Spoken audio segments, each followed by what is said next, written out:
नमस्कार। देश और दुनिया की तमाम बड़ी खबरों को लेकर मैं फिर हाजिर हूँ। तो आइए जान लेते हैं आज के मुख्य समाचार क्या हैं और क्या है देश और दुनिया का ताजा अपडेट। साथ ही आप जान पाएंगे देश और राज्य की सरकारों ने क्या किया ऐलान और क्या दिया बड़ा बयान। साथ ही दोस्तों, टीम की मेहनत के लिए प्लीज एक लाइक। सबसे पहले एक नजर सुर्खियों पर। नीट पेपर लीक पर सुप्रीम कोर्ट में हुई सुनवाई। 11 जुलाई को आएगा फैसला। झारखंड विधानसभा में आज फ्लोर टेस्ट हुआ पूरा। राहुल गांधी पहुंचे मणिपुर और बाढ़ पीड़ितों से की मुलाकात। प्रधानमंत्री नरेंद्र मोदी रूस और ऑस्ट्रिया की 3 दिवसीय आधिकारिक यात्रा पर हुए रवाना। जम्मू कश्मीर के कठुआ में सेना के काफिले पर आतंकी हमला। हाथरस में 100 से ज्यादा लोगों के जान गंवाने के बावजूद भी नहीं टूटा भक्तों का भरोसा। अब खबरें विस्तार से। नीट पेपर लीक पर सुप्रीम कोर्ट में अहम सुनवाई हुई। सुनवाई के दौरान सुप्रीम कोर्ट ने यह साफ साफ कहा कि इससे इनकार नहीं किया जा सकता कि पेपर लीक हुआ है। सुप्रीम कोर्ट की टिप्पणी के बाद अब यह सवाल सभी के मन में है कि क्या दोबारा से नीट पेपर होगी या नहीं। सुप्रीम कोर्ट ने सीबीआई को कहा कि 11 जुलाई को सारे सवालों के जवाब लेकर आइए। सुप्रीम कोर्ट ने कहा कि अगर लीकेज का दायरा बढ़ा है तो हम परीक्षा कैंसिल करके दोबारा एग्जाम लेने का फैसला देने से नहीं हिचकेंगे।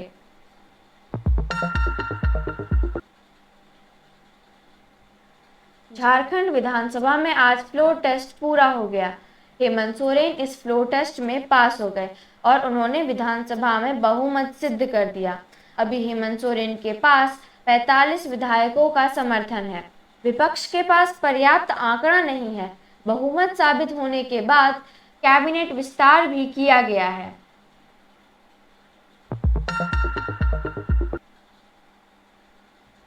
राहुल गांधी मणिपुर दौरे पर हैं। इसी दौरे के क्रम में वह असम में बाढ़ से प्रभावित लोगों से भी मुलाकात करेंगे।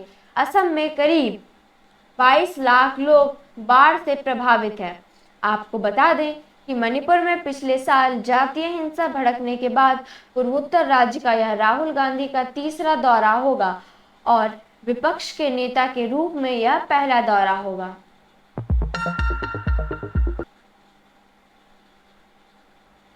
प्रधानमंत्री नरेंद्र मोदी रूस और ऑस्ट्रिया की 3 दिवसीय आधिकारिक यात्रा पर रवाना हो गए हैं। रूस के लिए रवाना होने से पहले प्रधानमंत्री मोदी ने एक सोशल मीडिया पोस्ट में कहा कि यह यात्रा रूस और ऑस्ट्रिया के साथ संबंधों को मजबूत करने का एक शानदार अवसर होगा। श्री मोदी ने आगे कहा कि वह इन देशों में रहने वाले भारतीय समुदायों के साथ बातचीत करने को उत्सुक हैं।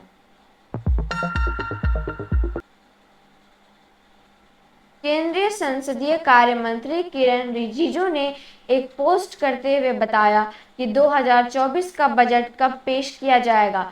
इन्होंने अपने पोस्ट में बताया कि 23 जुलाई को इस बार का बजट पेश किया जाएगा। आपको बता दें कि निर्मला सीतारमण के द्वारा यह बजट पेश किया जाएगा। हर वर्ष की तरह इस बार भी लोगों की नज़र बजट पर रहेगी और कई उम्मीदें भी रहेंगी।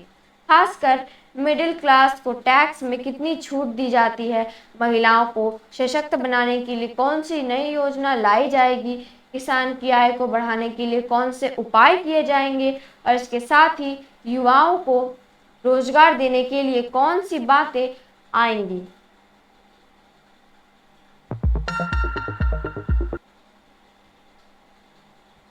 जम्मू कश्मीर के कठुआ जिले में आतंकियों ने भारतीय सेना के काफिले पर अचानक हमला कर दिया।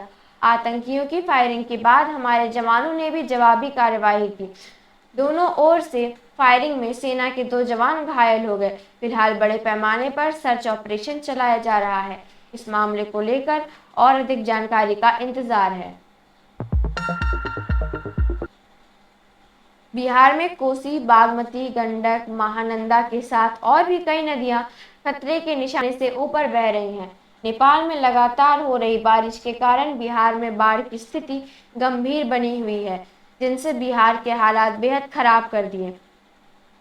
बिहार में बाढ़ से हालात बेकाबू होते जा रहे हैं। साथ ही निचले इलाकों में पानी का सैलाब दिख रहा है। एक और जहां कोसी नदी ने अपना रौद्र रूप दिखाना शुरू कर दिया है, वहीं दूसरी तरफ बागमती नदी भी उफान पर है। सुपौल में भी कोसी नदी का तांडव दिख रहा है।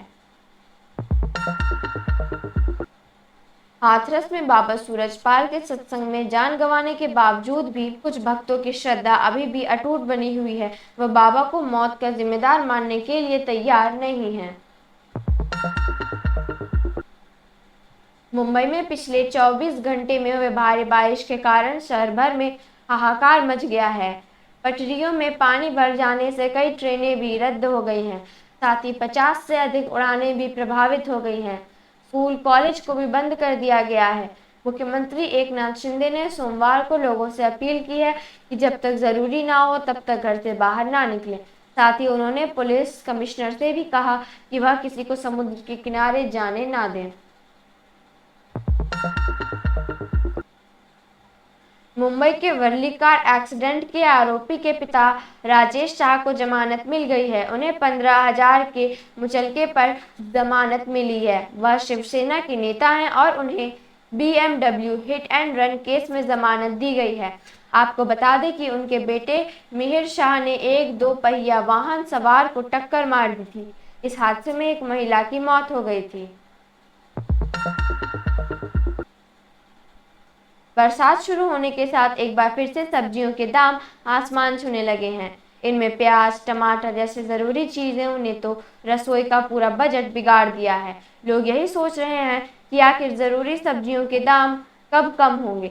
सब्जियों की बढ़ी हुई कीमत पर सरकार भी अलर्ट हो गई है और आम लोगों को राहत पहुंचाने के लिए उपाय में जुट गई है। सरकार ने भरोसा दिलाया कि जल्द ही इनकी कीमतें कम हो सकती हैं। सोने चांदी का आज का भाव क्या है, आप स्क्रीन पर देख सकते हैं। करंट प्राइस के लिए आप IBJA के साइट पर जा सकते हैं। न्यूज़ अपडेट के लिए लाइक एंड सब्सक्राइब करना ना भूलें।